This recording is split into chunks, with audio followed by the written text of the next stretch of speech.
Vice-Chancellor, colleagues, graduates, guests. Maggie Turner has spent her life in the service of young people and made the world a better place for thousands of them. Born in an age when women didn't become astronauts or firefighters, Maggie had to settle for secretarial college, and an occupation she soon discovered she had little aptitude for or liking. Having scraped a secretarial diploma, she got a job in a personnel department, where it was soon evident that what she lacked in typing speed, she made up for in people skills and an exceptional capacity for human empathy. Maggie fizzed through the decades with the energy and vibrancy of a hummingbird. In her early 20s, she married Richard, now her husband of 40 years standing, with whom she had 5 daughters.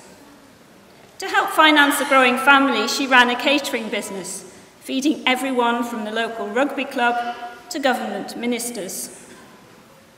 It was the tragic death of Maggie's 4th child, Susanna, that spurred her towards advocacy work. This premature silencing of her own child led Maggie to train as a social worker and to a life's mission helping other children find a voice, often in the most distressing of circumstances, and crucially, compelling society to listen to them.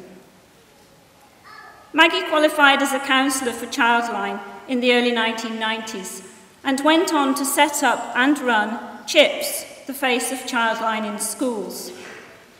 The work of ChildLine is breathtaking. Literally millions of children have been counselled since its inception in 1986. With around 35,000 visitors to the website every week, the impact for children suffering abuse, bullying, or anxieties is incalculable. In 2003, Maggie was appointed Chief Executive of the Diana Award, an organisation which celebrates extraordinary contributions of young people to their communities. Under Maggie's leadership, the organisation developed into one that actively involves young people in its own stewardship. She extended the Diana Award beyond schools into community organisations, charities and youth groups. As with ChildLine, her mission was to create a platform for young people to have their voices heard and be listened to. Fittingly, Maggie was honoured with an OBE in 2010 for service to young people. Recently retired, this grandmother of 5 is as busy and committed as ever. As patron of Hope Support Services, a charity which helps children cope during family health crises, as trustee of Little Hearts Matter, a charity for children born with only half a heart, ambassador of the Diana Award, trustee of Hertfordshire Community Foundation, volunteer for Hearts Cancer, and most recently, valued volunteer for the Children's Research Centre here at the OU. It appears our Maggie T is as indefatigable as that more famous Maggie T. You might want to check you're not sitting next to any other Maggie T's, as it could be quite an exhausting experience. Maggie's life has been one of service to others, of ambassadorial conviction and dogged persistence. If Maggie's mission has been to empower children with a right to be heard, then she has succeeded in creating a veritable cacophony of young voices, which, were they here today, would take this roof off. Vice-Chancellor, by the authority of the Senate, I present to you, for the degree of Doctor of the University, Maggie Turner.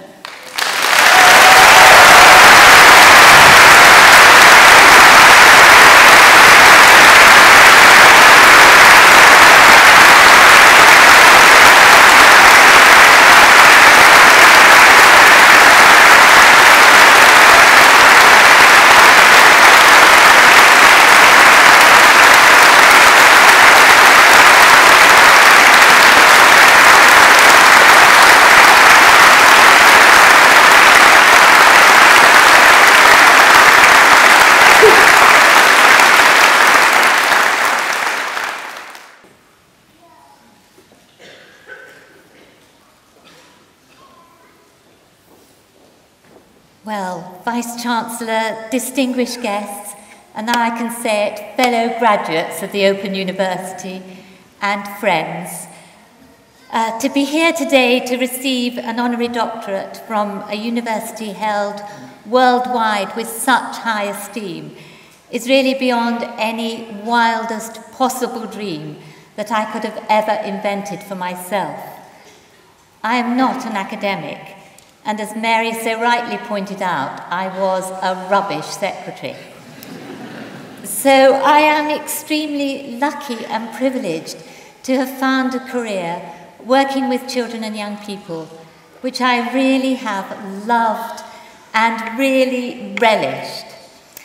First, as a mother with my own family of 5 daughters, and then as a social worker, ChildLine counsellor, and also as a member of ChildLine staff setting up its school programme CHIPS, and most recently with the Diana Award. Now, as Mary said, I am passionate about the voice of that the voice of children should be heard, listened to, and their views valued and incorporated into the future strategy of our society.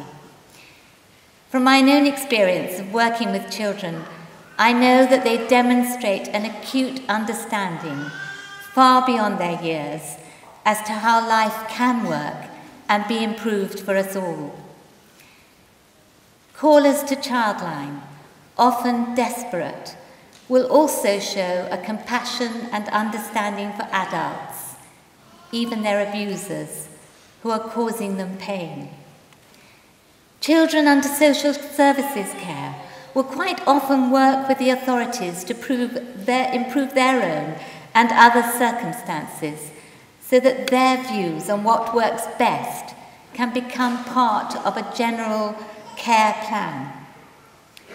Diana Award holders, on receiving their awards, don't see the recognition as a well-earned culmination of their efforts to improve the lives of others, but will continue to work even harder to create a better society. Children and young people need to be a part of the discussion and implementation process of improving our society. And now they can do just that through a validated, robust research programme. The Children's Research Centre, or CRC, as it has become more familiarly known, was set up by the Open University to enable children's and young people's voices to become a part of the great present and future debate on improving all our lives worldwide. And I do feel so proud and privileged with my new status of today to be able to be involved in this work. CRC has already transformed many children's and young people's lives through training them in authentic research skills that will create valid research reports on a whole range of issues and circumstances that affect them personally, but also communities in general. Now, the Diana Award has had close links with CRC since its early days, and Mary has trained a number of Diana Award holders as young researchers, so I really do know firsthand of the value and huge impact that child-led research can make. But Ross, aged 12 and a graduate of the CRC, really says all about why CRC is so important to children and young people's participation.